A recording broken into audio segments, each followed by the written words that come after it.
Assalamualaikum warahmatullahi wabarakatuh. Perkenalkan, nama saya Putri Aisyah dengan NIM 223325, Prodi Manajemen.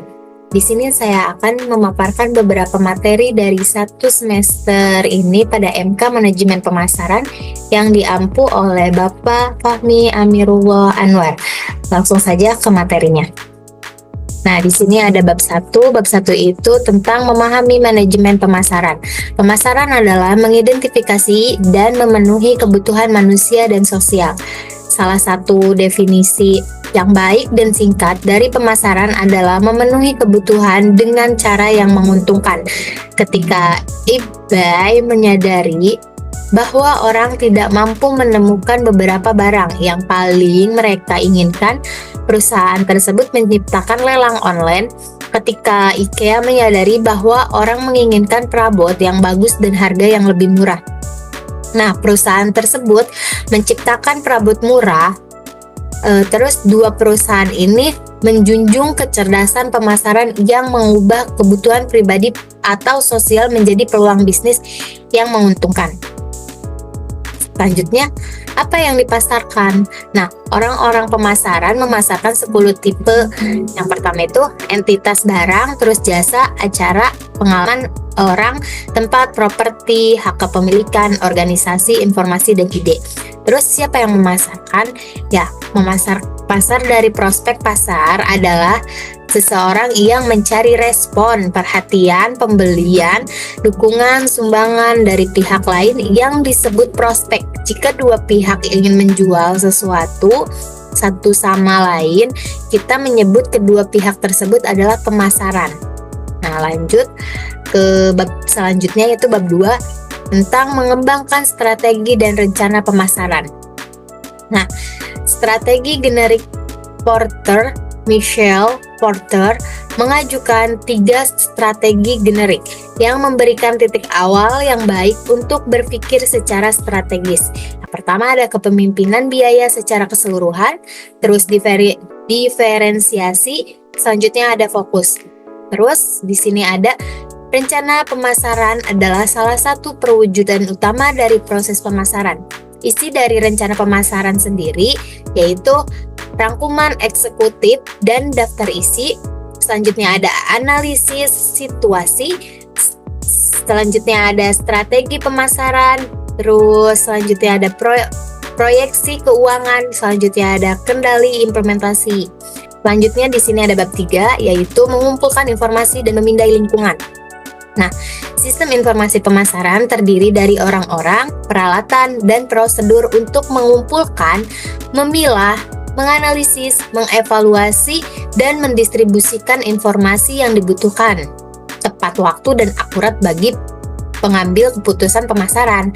Sistem informasi pemasaran bergantung pada catatan internal perusahaan, kegiatan intelijen, pemasaran, dan riset pemasaran. Kekuatan lingkungan makro utama lainnya sangat mempengaruhi peruntungan pemasaran tersebut. Di sini kita meninjau perkembangan dalam lingkungan ekonomi, sosial budaya, lingkungan alam, terus teknologi, dan lingkungan politik hukum. Selanjutnya, bab 4, melaksanakan riset pemasaran dan peramalan permintaan. Nah, tugas riset peramalan adalah membuat pandangan tentang sikap dan perilaku pembelian pelanggan. Nah, pemahaman atau gagasan pemasaran memberikan informasi diagnostik tentang bagaimana dan mengapa kita meneliti pengaruh tertentu di pasar dan apa arti hal tersebut bagi pemasar. Kita mendefinisikan riset pemasaran sebagai perancangan, pengumpulan, analisis, dan pelaporan data sistematis, serta temuan yang relevan terhadap situasi pemasaran tertentu yang dihadapi perusahaan. Pendekatan riset pemasaran mengumpulkan data primer dengan 5 cara, yaitu melalui observasi, kelompok fokus, survei, data perilaku, dan pengalaman. Terus, ukuran permintaan pasar ada ukuran pasar didasarkan pada jumlah pembeli yang mungkin ada untuk suatu penawaran pasar. Tetapi ada banyak cara yang produktif untuk memecahkan pasar, seperti pasar potensial, terus ada pasar yang tersedia, pasar sasaran, sama pasar terpenetrasi ya. Selanjutnya lanjut ke bab 5, ada menciptakan nilai kepuasan dan loyalitas pelanggan. Menciptakan pelanggan yang loyalitas adalah inti dari setiap bisnis. Nah, nilai yang dipersepsikan pelanggan, konsumen lebih terdidik dan lebih berpengetahuan. Mereka mempunyai saran, misalnya internet, untuk memverifikasi klaim perusahaan, mencari alternatif yang lebih unggul. Nilai yang dipersepsikan pelanggan adalah selisih antara penilaian pelanggan prospektif atas semua manfaat dan biaya dari suatu penawaran terhadap alternatifnya. Terus ada total manfaat pelanggan adalah nilai moneter, kumpulan manfaat ekonomi, fungsional, dan psikologis yang dihadapkan pelanggan dari suatu penawaran pasar yang disebabkan oleh produk jasa, terus personal dan citra yang terlibat. Total biaya pelanggan adalah kumpulan biaya yang dipersepsikan yang dihadapkan pelanggan untuk dikeluarkan dalam mengevaluasi, mendapatkan, menggunakan, dan menyingkirkan suatu penawaran pasar termasuk biaya moneter, waktu, energi, dan psikologis. Total kepuasan pelanggan itu, kepuasan adalah perasaan senang atau kecewa seseorang yang timbul karena membandingkan kinerja dan dipersepsikan produk atau hasil terhadap ekspektasi mereka. Mengamati kepuasan, cara sistematis mengukur seberapa baik mereka memperlakukan pelanggan mereka, mengenali faktor-faktor yang membentuk kepuasan dan melakukan perubahan dalam operasi dan pemasaran mereka. Sebagai akibatnya, membangun loyalitas, berinteraksi dengan pelanggan, mendengarkan pelanggan merupakan hal penting dalam manajemen hubungan pelanggan. Manajemen hubungan pelanggan sering memerlukan pembentukan database pelanggan dan penggalian data untuk mendeteksi tren, segmen, dan kebutuhan individual. Selanjutnya di sini ada bab 6, menganalisis pasar konsumen. Konsumen adalah mengambil keputusan konstruktif dan terpapar banyak pengaruh kontekstual. Konsumen sering mengalami keterlibatan rendah dalam keputusan mereka, menggunakan banyak kritik sebagai akibatnya. Perilaku konsumen dipengaruhi oleh 3 faktor, yaitu ada faktor budaya. Nah, faktor budaya sendiri juga ada beberapa: budaya, subbudaya, dan kelas sosial. Terus selanjutnya ada sosial, kelompok, referensi, keluarga, serta peran dalam status sosial. Terus yang terakhir ada pribadi. Pribadi sendiri mencakup usia, tahap dalam siklus hidup, pekerjaan, keadaan, ekonomi, gaya hidup, kepribadian, dan konsep diri. Nah, penelitian atas semua faktor ini dapat memberikan petunjuk bagi pemasaran untuk menjangkau dan melayani konsumen secara lebih efektif. Terus ada 4 proses psikologis utama yang mempengaruhi perilaku konsumen, yaitu ada motivasi, persepsi, pembelajaran, dan memori. Selanjutnya bab 7, menganalisis pasar bisnis.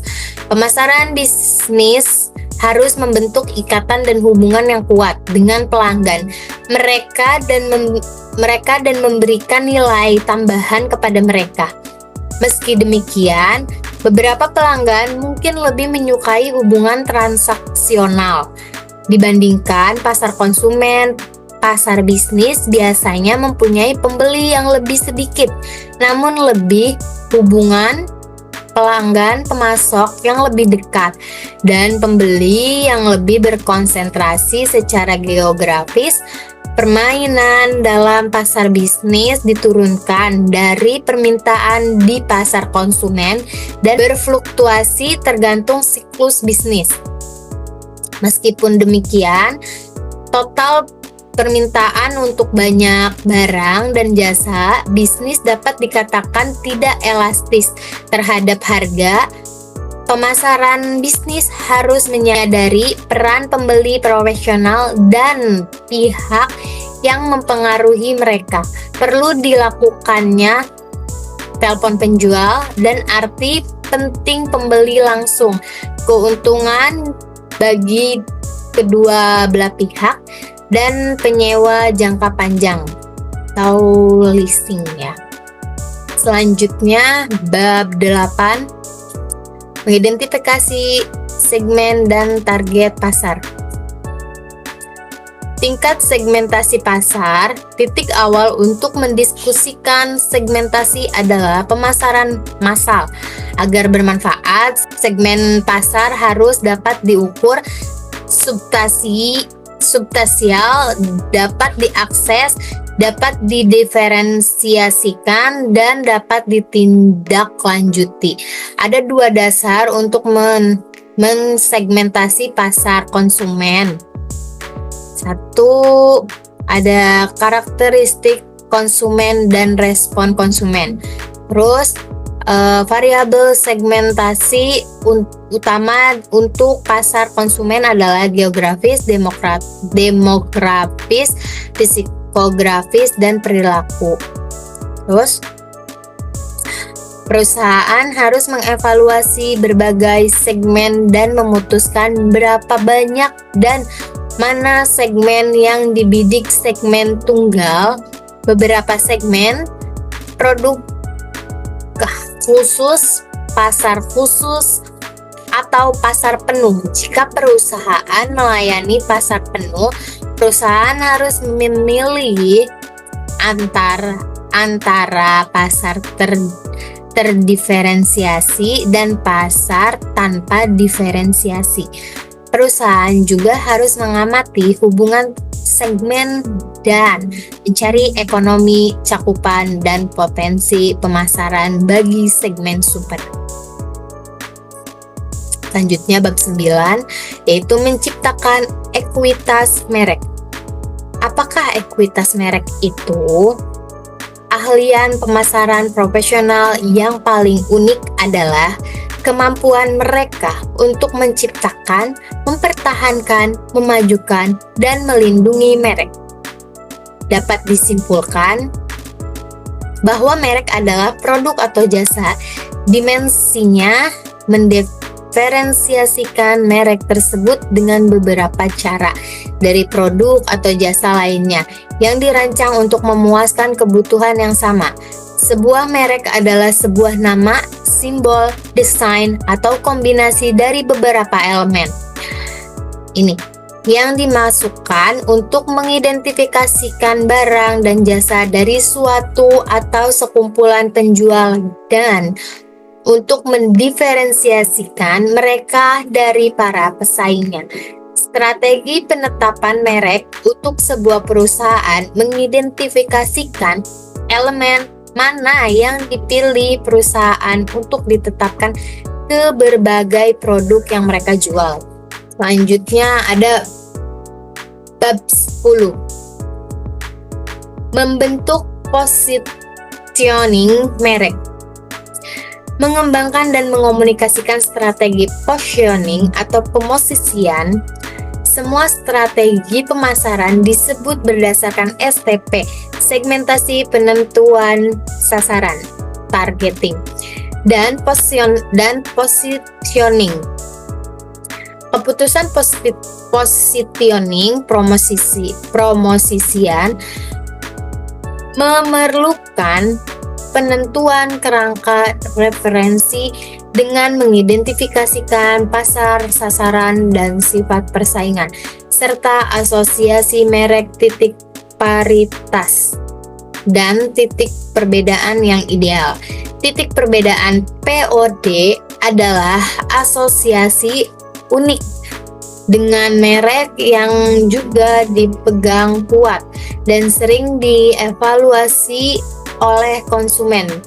Paritas POP adalah asosiasi yang tidak mesti untuk terhadap merek, tetapi mungkin dibagi dengan merek lain seperti produk pasar berevolusi. Mereka melalui 4 tahap: kemunculan, pertumbuhan, kedewasaan, dan penurunan.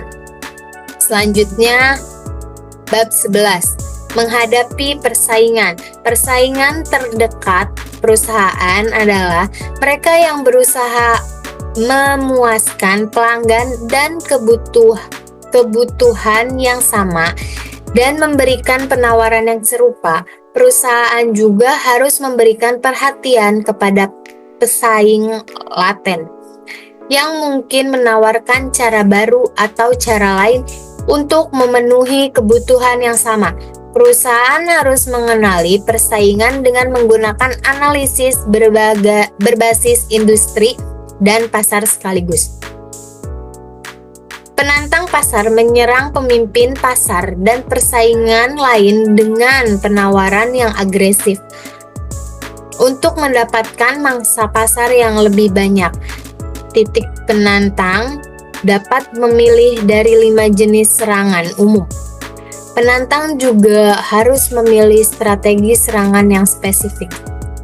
Selanjutnya di sini ada kesimpulan. Pemasaran adalah proses mengidentifikasi dan memenuhi kebutuhan pelanggan dengan cara yang menguntungkan. Untuk mencapai keberhasilan, perusahaan harus memiliki strategi yang jelas, memahami konsumen, membangun nilai dan loyalitas pelanggan, serta bersaing secara efektif dengan diferensiasi dan positioning merek yang kuat.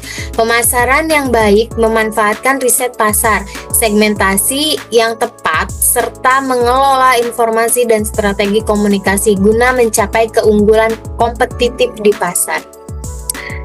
Terima kasih. Mungkin itu saja yang bisa saya sampaikan dan saya paparkan. Kurang lebihnya mohon maaf. Wassalamualaikum warahmatullahi wabarakatuh.